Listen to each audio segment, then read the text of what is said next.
Chilling tales for dark nights.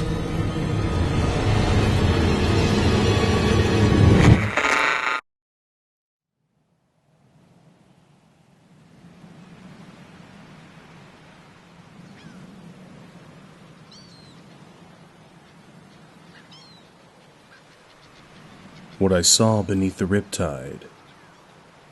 Written by Elias Witherow. Performed by Atticus Jackson and Otis Gyrie.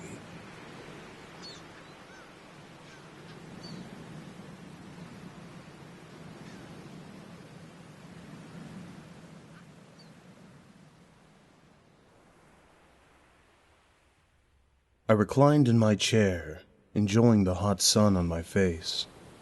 The waves before me crashed with rhythmic purpose, and I felt myself growing sleepy. Seagulls cawed overhead. The scent of salt and suntan lotion filled the air. Life was good. I sat up, rubbing my eyes in the afternoon heat, and dug my toes into the sand. I watched as a father helped his little boy build a sandcastle. I smiled. What a good dad. I took my sunglasses off my head and slid them onto my face, stood and stretched. I loved the beach. It was impossible to be worried about anything here. I had come here for the weekend, my little oceanfront cottage standing discreetly behind me. I had purchased it a year ago, my recent business ventures allowing me some of life's finer luxuries. If only I had someone to share it with. Perhaps later in the evening I'd chance a trip to the local bars and see if I could round up some company. Not that I minded the isolation. After all, it was hard to feel lonely when surrounded by such beauty. I rubbed the back of my neck. My fingers came away coated in sweat. It was time for a dip. I tossed my sunglasses onto my beach chair and slowly approached the water's edge. Frothing residue lapped at my feet, followed by the dying remains of a small wave. I sighed. It felt amazing. Smiling, I charged the rolling mass of sparkling ocean.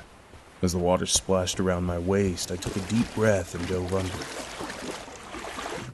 I came up gasping, wiping my eyes, skin glistening in the sunlight. I waved to a group of girls who were body surfing to my left and dove again. The green water peaked and sloshed around me as I paddled further out, enjoying the exercise. I felt the sleepiness drain from my body as my muscles warmed. I flipped over and switched to a backstroke, closing my eyes against the brilliance of the burning sun as I swam further out to sea. Eventually, I slowed my pace and floated on the surface, letting the tide rock me in its arms. My ears filled and emptied with water, and I listened to both worlds, one above and one below. The ocean had always filled me with a sense of wonderment. We were one, yet separate, two sides of the same coin.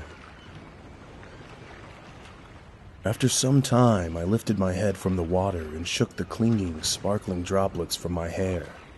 I blinked against the salt stinging my eyes and realized that I was a lot further out than I thought. The shore was a deceptive stretch of cool brown sand that remained an uncomfortable distance away. I realized I couldn't touch the bottom. I dove under, trying to gauge how deep the water was, and when I surfaced, I felt my heart begin to race. I was entirely too far out. I forced myself to remain calm and started to swim towards shore. There weren't many people in the water. I didn't think anyone could even see me at such a distance. I focused on my strokes, keeping my head down and my arms moving. My muscles began to burn and I chanced to look towards shore. It appeared as if it hadn't moved at all. Swallowing hard, I dove and began to pull myself through the swirling green. I mustered what strength I had, kicked my legs, and thrust myself towards land as effectively as I could. When my lungs began to ache, I reached for the surface and came up sputtering. Again, it appeared as if I hadn't swam at all. and that's when I felt the pull around my legs. I was in a riptide, a nasty one. My body felt drained and the beach remained impossibly far away. A nest of worms wriggled in my stomach and my breathing became frantic. I tried to fight off the panic, but it was like trying to stop an avalanche. I desperately tried to recall what I was supposed to do in a situation like this. I didn't want to scream for help for fear of tiring myself out to the point of exhaustion. Something about swimming parallel to the shore came to mind. Taking a deep breath, I dove to my left. With each stroke, I felt my body get heavier. Soon my arms felt like slabs of stone and my legs like cement anchors. Then I went under. Terror worked against me, filling my limbs with fire. I tried to pull myself to the surface, but only managed a mouthful of salty ocean. I gagged and spun underwater, my lungs pounding against my chest, my heartbeat a frenzied cry in my ears. I managed to find the surface again, but it drained what little adrenaline I still had. I sucked down one gasp of air before I went under. My limbs were useless, completely spent. Soon my head began to ache from a lack of oxygen, and I snapped my eyes open in horror, searching for the surface. A terrible claustrophobia set in as a dark green haze filled my vision, pressing in around me. I felt the riptide pull me back into its merciless jaws. My chest howled for air, but the water held me with wet chains. My body sank deeper and deeper, writhing in agony, and I felt myself begin to fade. With increasingly bleary eyes, I searched for a savior. Finding none, the black rushed in on me. Then I noticed something stretched out below me, a mass of sparking color, like a storm cloud filled with flashing neon electricity, or the broken remnants of some natural phenomenon. Right as my feet were about to enter the mass, I passed out. I woke to the feeling of something cold on my face, moving darkness, a voice. I focused on the voice, pulling my consciousness towards it with all my willpower. The black began to fade. Light. Color. The world swam in an explosion of blurry motion. Then I blinked. I sat up gasping, eyes popping open. Sweat poured from my face and I scrubbed it from my eyes. Where was I? What had happened? I looked around and I saw I was in some kind of hut. Hey, take it easy. It's okay. I spun around to face whoever was speaking to me. My heart clawed up my throat and I stumbled off the cot I had been resting on, horror ripping across my mind. A naked man sat before me, but he was mutated. The skin beneath his eyes drooped down his cheeks, exposing angry red muscle that oozed with gelatinous slime. His nose hung from his face, dangling like the trunk of an elephant. He was bald, and the top of his head was slit open. I watched in terrified disgust as a second tongue extended from the opening and licked moisture across his scalp. Drool dripped down around his ears in thick trails. Oh, God! What is going on? Where am I? I screamed, backing myself into a corner, wood and straw poking at me from the wall. The man stood up, his nose swaying like a piece of melted taffy. It's all right. It's okay. You're safe. You made it. You're here. I stared up at him with wide eyes. What are you? Where am I? The man put aside a wet cloth he had been using to wipe my face. He held up his hands and approached me. Squatting before me, a smile appeared on his lips. I'm Luval. I was the one that found you on the beach. I'm so happy you are here. We've been praying for this moment for His eyes rolled in wonderment. Oh, we've prayed for so long. I held up my hand, stopping him, grimacing as the second tongue slurped across his head. The drool leaked down into his face and dripped slowly across the exposed muscle beneath his eyes. "You need to tell me what's going on," I said, trying to collect myself. "The last thing I remember was drowning. I got caught in a riptide and something weird in the water." Louvol smiled. I can't even imagine what you're going through right now. But the important thing is that you're here. You've passed through the red cloud. You've done what none have done before. It's not much, a mere pinprick in its mass, but you can show us how to do it. You can show us how to get through. I was shaking my head slowly, mouth open. Stop, please. I have no idea what you're talking about. I don't know anything about this. I was just taking a swim in the ocean and got pulled under by a riptide. My mind was spinning with bewilderment. What was this person talking about? The red cloud? Tearing a hole through it? I wasn't following, and the constant twist of unease in my gut wasn't helping. Louvol nodded understandingly. It's only natural. You're a little scrambled. I can't fathom what the red cloud did to you as you passed. The suffering you must have endured. It really is a testament to who you are, to what you've come here to do. I licked my lips, head aching as I tried to comprehend what was going on. Who I am? To my horror, Louvol reached out and stroked my face. Why, you're an angel come to save us. You're here to show us the way to heaven. You've broken the barrier and passed through the red cloud. Now you will lead us back with you. I blinked, confusion blasting through my mind like a cannonball. I tried to sort my thoughts, tried to piece together what had happened to me. Everything felt wrong. Everything felt different. My head ached and I clutched my temples in an attempt to focus. I had been swimming, then the riptide, sinking down into that darkness, sinking down into that strange cloud of light. Had that been real? Or had I imagined it, my dying mind conjuring up some strange hallucination? Suddenly, Louvol reached out a hand. Come, the others will want to meet you. You're going to be their savior, after all. He pulled me to my feet. I couldn't make sense of any of this.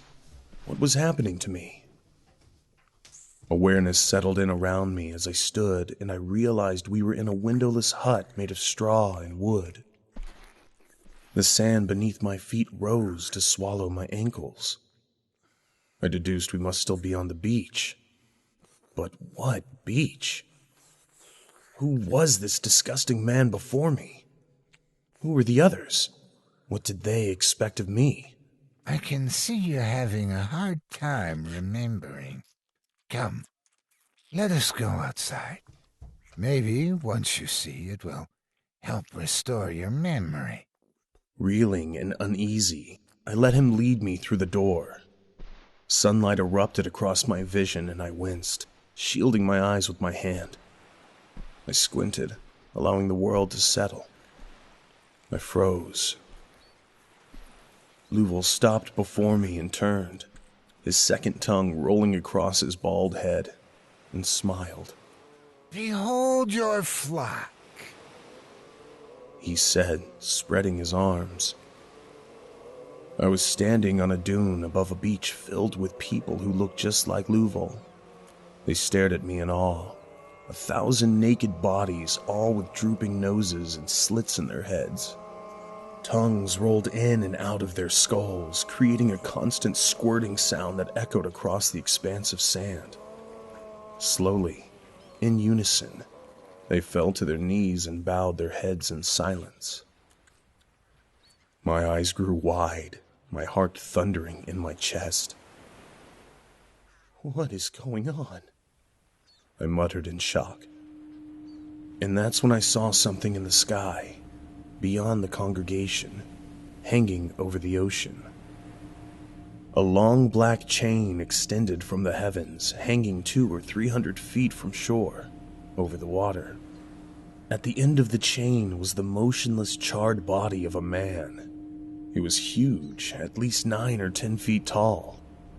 The chain was wrapped around his neck, and his dark, crusted head rested on his shoulders in complete stillness.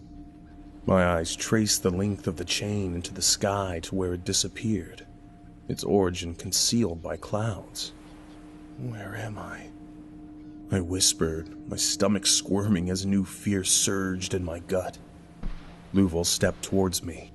You're here with us. Don't you remember? We've prayed for you to come, begged God to send an angel to lead us to him. And now you have. You've emerged from the red cloud, broken through its dark walls, and come to lead us to heaven. No, I whispered. No, that's not true. I don't know anything about this place. I'm not an angel. I'm just a person. Louvel pointed at my face. You're wrong. Don't you know how beautiful you look? Your skin, your eyes, your hair. He placed his hand over his naked chest. When I found you on the beach, I nearly fainted. You're the most beautiful angel we could have dreamed of. You're perfect. I swallowed hard and took a step back. Stop talking like that. I'm not an angel. I'm just a normal person. Louvel frowned. Please, don't speak like that. You've just been affected by the red cloud. It will fade. You'll remember who you are. I pointed towards the massive charred man in the sky. If I'm an angel, then who is that? Louvel turned and I could see him visibly tense. That's the hanged man. He's what you've come to deliver us from. I shook my head. What is he? He watches over the red cloud beneath the water. He is our warden, our oppressor. He is the gatekeeper. If anyone tries to break through, he will stop them. Louvel looked at me, and his sagging eyes grew dark. He is the shadow of God, the darkness that grew behind the light of the Lord. He is the evil incarnate. My breath caught in my throat, and I sputtered. It was too much to digest. I couldn't wrap my mind around any of it. I just wanted to get out of there, away from the nightmare and back to my beach house. The strange mass of people kneeling before me, the red cloud, the hanged man. I felt myself descending into madness. All constructs of reason and understanding crumbled before me. Please, I just want to go home. I don't belong here. This isn't right. Please. Louvel's eyes hardened suddenly. You need to stop talking like that. You came here to save us. You came here to lead us through the red cloud to heaven. You're going to take us back with you. We've waited and prayed for this day for an eternity. You can't turn your back on us. You're the only one who's managed to make it through past the hangman. You have to show us the way. No, I cried, suddenly overcome with a wave of dizziness. No, I'm not the one you've been praying for. Please. I put my hand to my head. The heat from the sun was splitting my mind in two.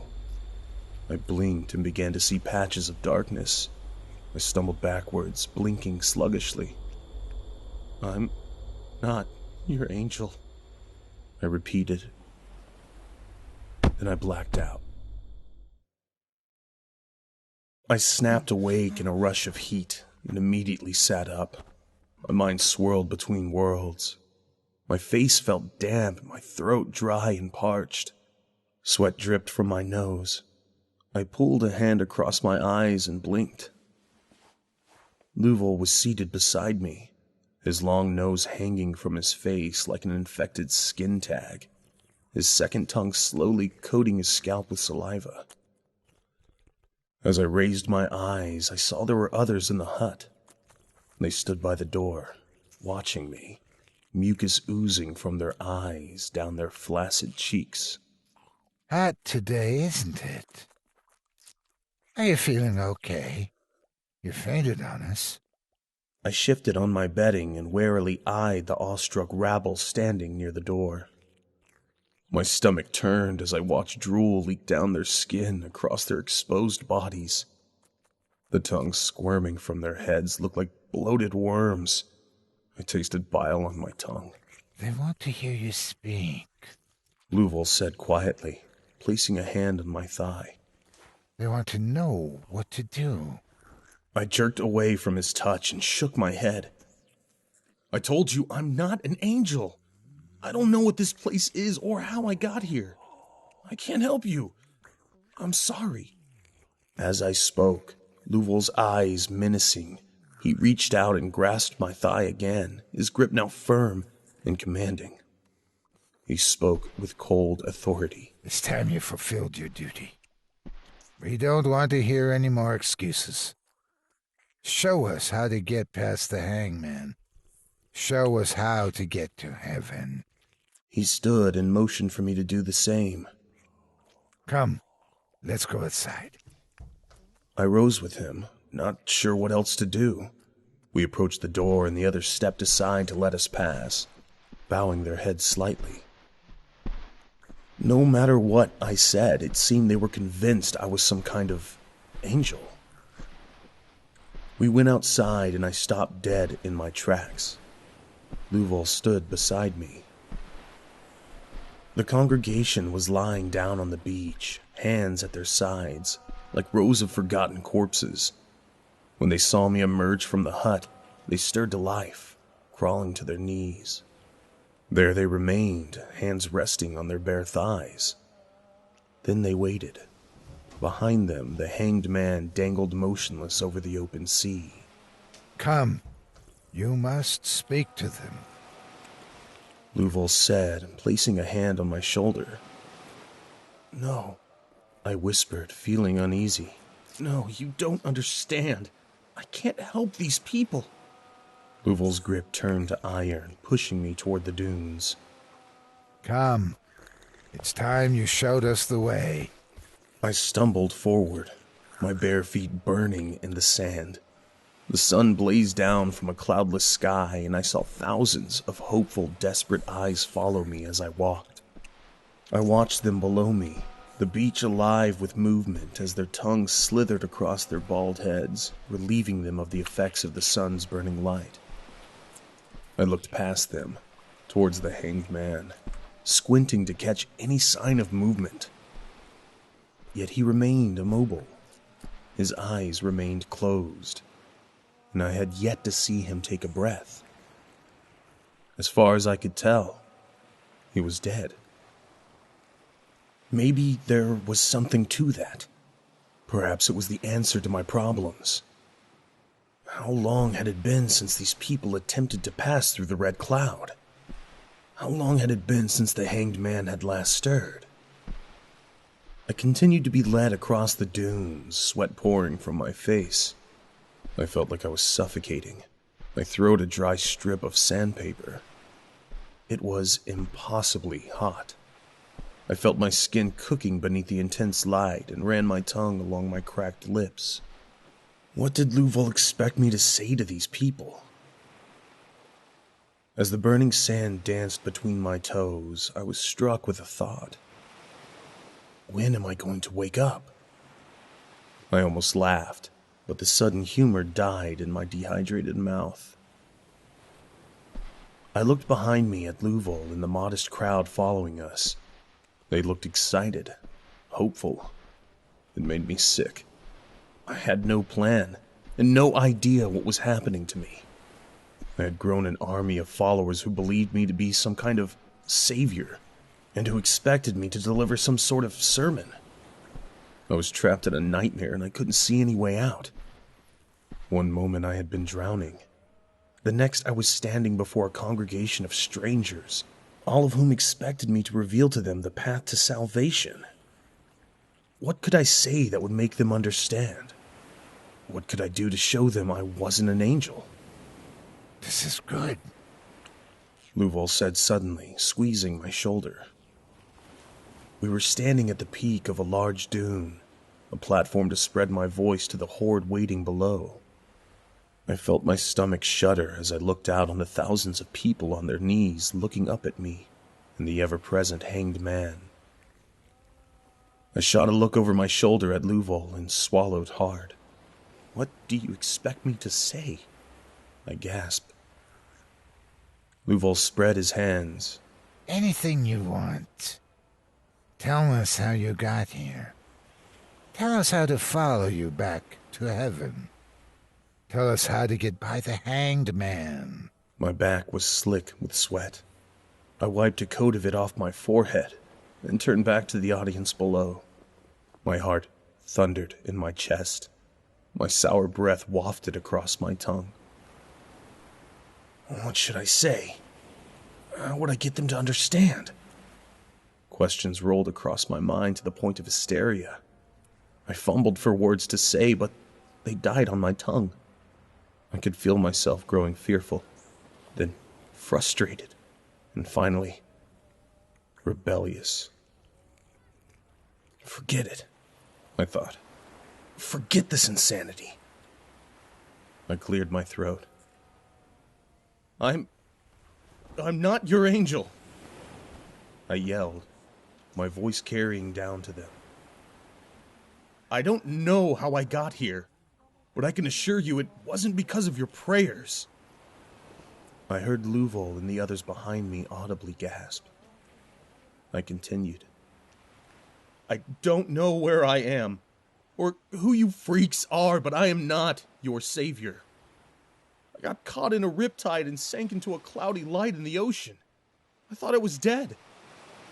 Maybe I am dead. I heard Luval growling behind me, but I ignored him. I'd had enough. The combined effect of the sand and the heat, and Luval's continued insistence that I was some angel sent there to deliver his people, had pushed me over the edge. Angrily, I clenched my fists by my sides. Sweat dripped from the tip of my nose. I don't know how to save you. I don't know how to get to heaven. I'm not the one you've been waiting for.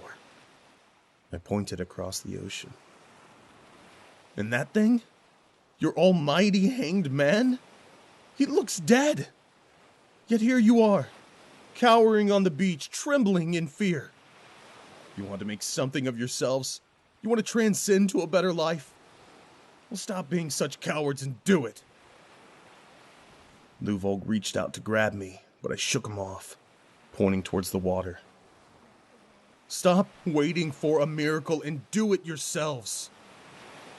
I'm not your angel. Suddenly, I was cast to the ground, pulled down by strong hands. A chorus of angry voices surrounded me. Onlookers kicked sand into my face and pinned my arms to the ground. Furious and frightened, I lashed out, losing myself in the waking nightmare. Then a foot plowed into my stomach and my will to fight left me, along with most of my breath. I lay there gasping, blinking against the sun. A shadow fell over my face and Luval stared down at me with fire in his eyes. What have you done? He snarled. No one can save you, you helpless freaks.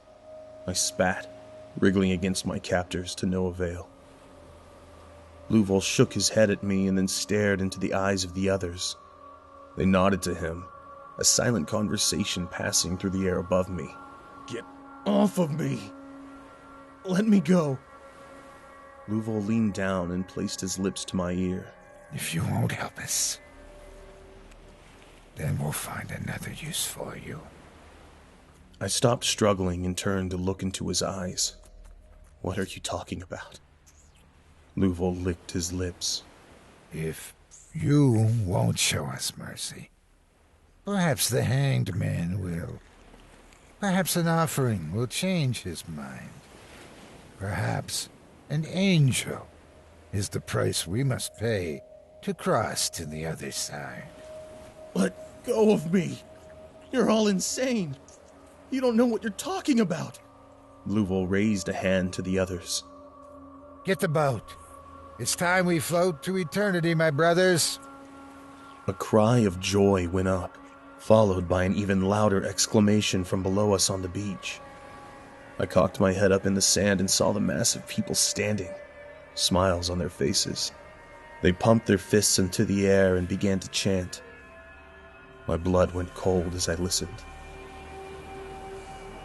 Before I could speak, I was roughly hauled to my feet, hands slapping and gripping me. A hard shove to the middle of my back sent me sprawling, face first down the slope. I coughed and spat as millions of burning shards scraped across my cheeks as I tumbled end over end before sliding to a stop on the beach. Immediately, the masses were upon me. A hand tangled in my hair and pulled me to my feet while others grabbed me and began dragging me to the water's edge. I screamed and fought, panic rising in my throat like a burning volcano. Over my shoulder, I saw Luval striding towards me down the dune, a sick smile on his face. I was filled with terror at how quickly they had turned on me. 1,000 wriggling, moving bodies surrounded me. The more I struggled, the rougher the crowd became. I coughed and wheezed as fists pummeled my body. Nails raked across my skin. Blood and slime spattered my face. Flesh pressed against me and my ears filled with the roar of the growing riot. Tripping and stumbling, I succumbed to the onslaught and fell to my knees. I felt a rope slide around my neck. Moments later, a circle of fire ignited around my throat as the crowd began dragging me towards the ocean. Blinking through blood, I trained my eyes ahead of me towards the sky, and my heart stopped in my chest. The hanged man's eyes were wide open. He was looking right at me.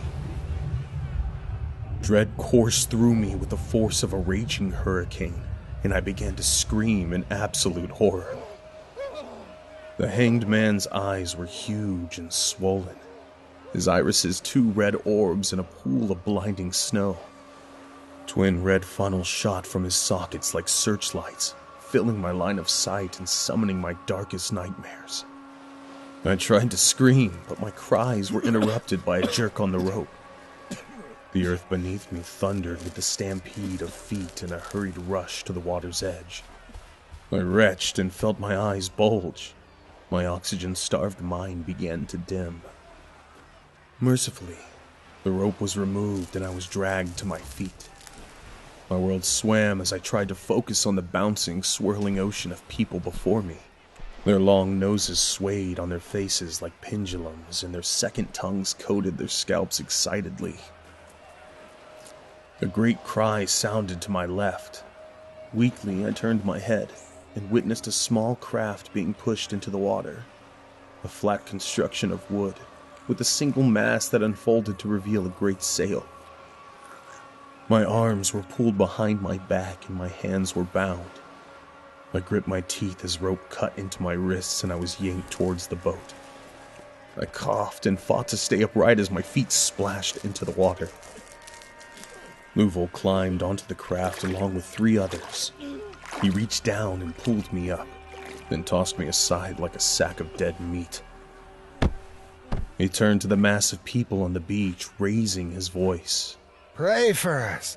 Pray for mercy. Pray for salvation. A roar went up at our backs as we were pushed out to sea. Water splashed over the crudely constructed frame. I gagged as sea salt rushed up my nose. I was pulled into a sitting position and shoved against the mast. Through the wet hair covering my face, I looked out into the sky.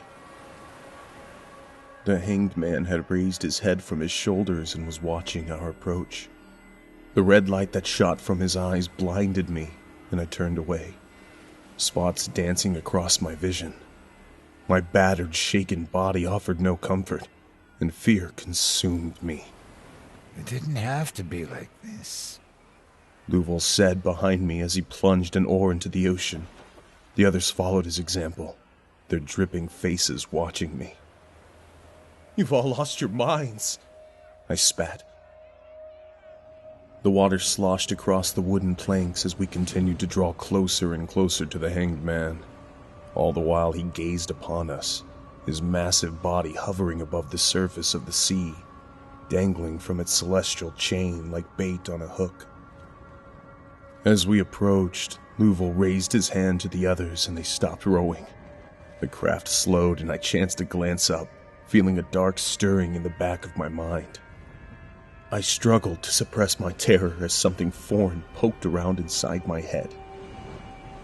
The hanged man loomed before us, suspended a dozen feet above the calm waters, bathing our vessel in a red glow.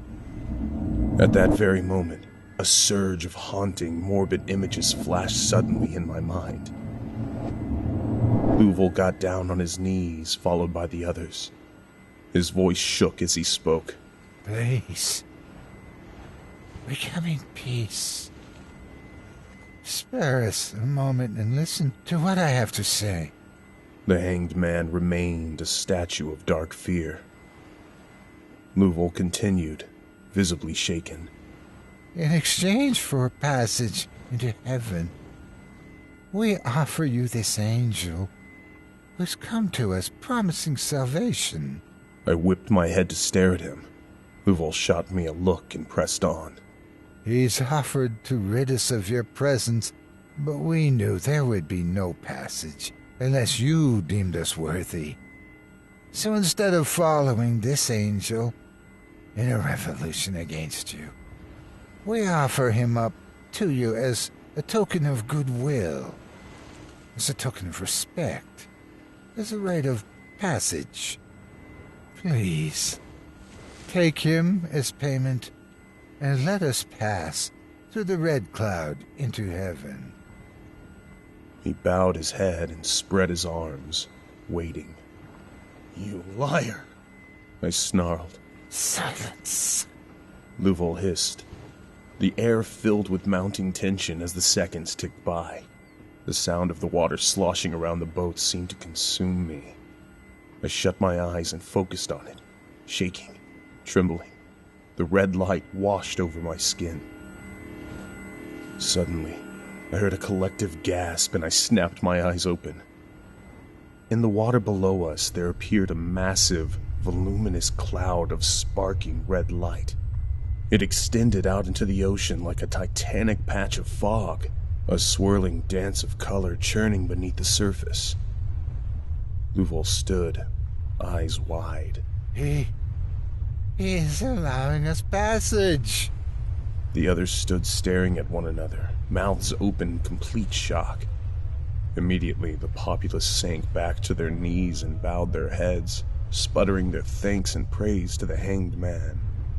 They prostrated themselves on the boat, gushing with wonderment and promise. Suddenly, Louvel grabbed me and pulled me to my feet. "I hope you burn for this," I growled as he pulled me over to the mast. "Quite the contrary," he said, yanking on me. Louvel motioned for the others to help him, and the familiar coil of rope again encircled my throat. I coughed and struggled, but was silenced with an oar to the stomach. I vomited, the bile spilling out over the deck. I craned my head to look behind me, and saw they had thrown the rope over the mast. They had decided to hang me. I stared up at the hanged man, his huge, ghastly eyes boring into my skull. His blackened skin absorbed the sunlight around him as I fought helplessly against the rope tying my hands. This is it, I thought. This is the end. Louvel was suddenly behind me. He whispered softly into my ear.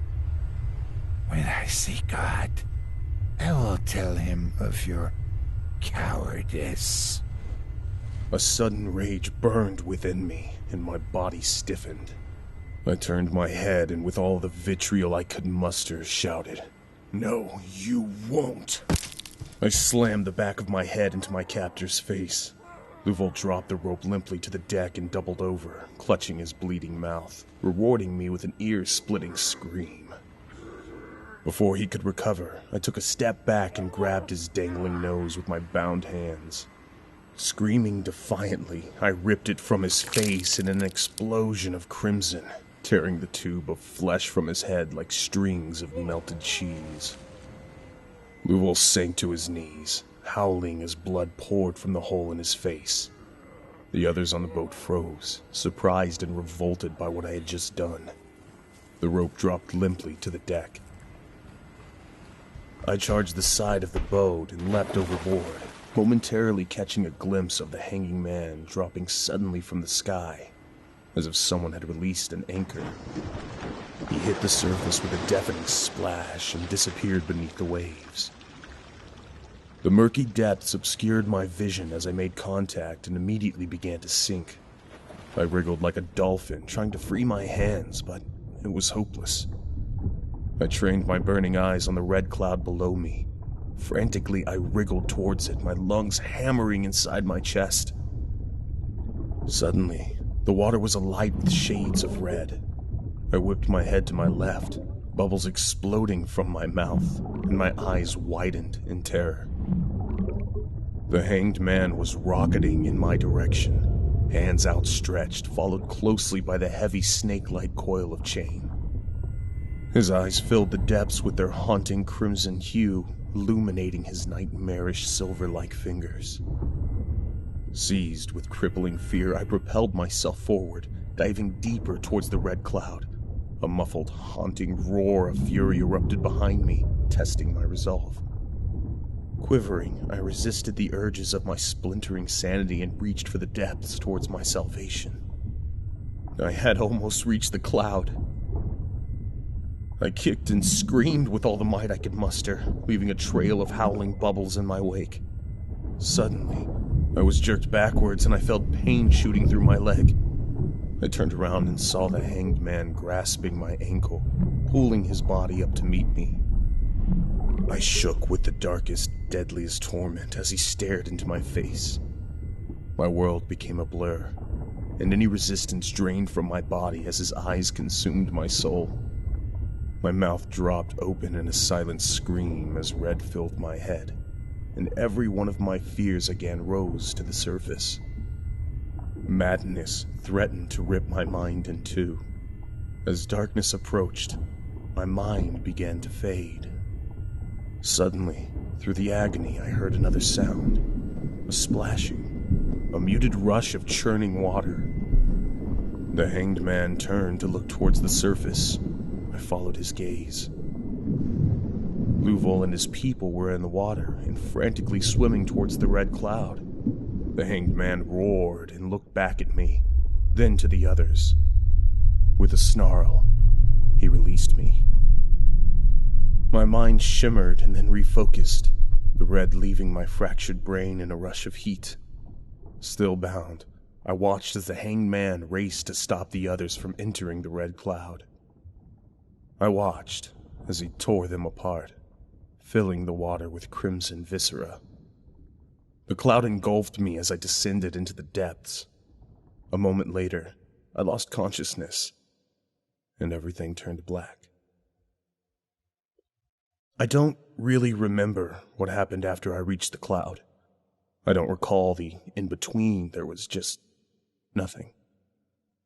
The next thing I remember was getting CPR on the beach from the father who had been building a sandcastle with his son, the good dad. I sputtered back to life, screaming and vomiting up a great deal of salt water. I laid weeping on the beach as an ambulance was called. I was rushed to the hospital and cared for, questioned, and given some much-needed rest. I've never recovered fully from my experience. I'm still not entirely sure what happened, where I went, or how I got there. For a long while, I didn't know if what I went through was even real, or if those people, those creatures, were real, or if I experienced some fearful hallucination between the reality of the living and the dead. As time passed, I tried to discard the horrors I went through as something my mind conjured to stay alive.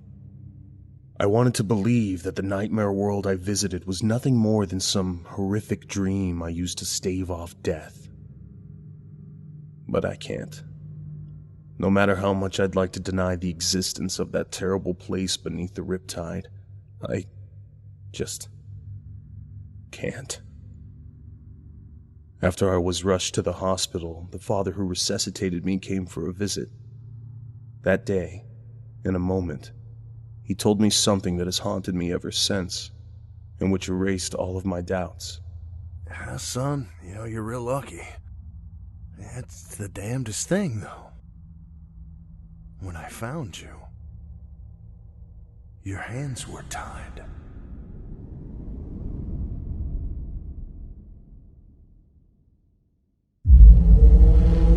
Chilling tales for dark nights.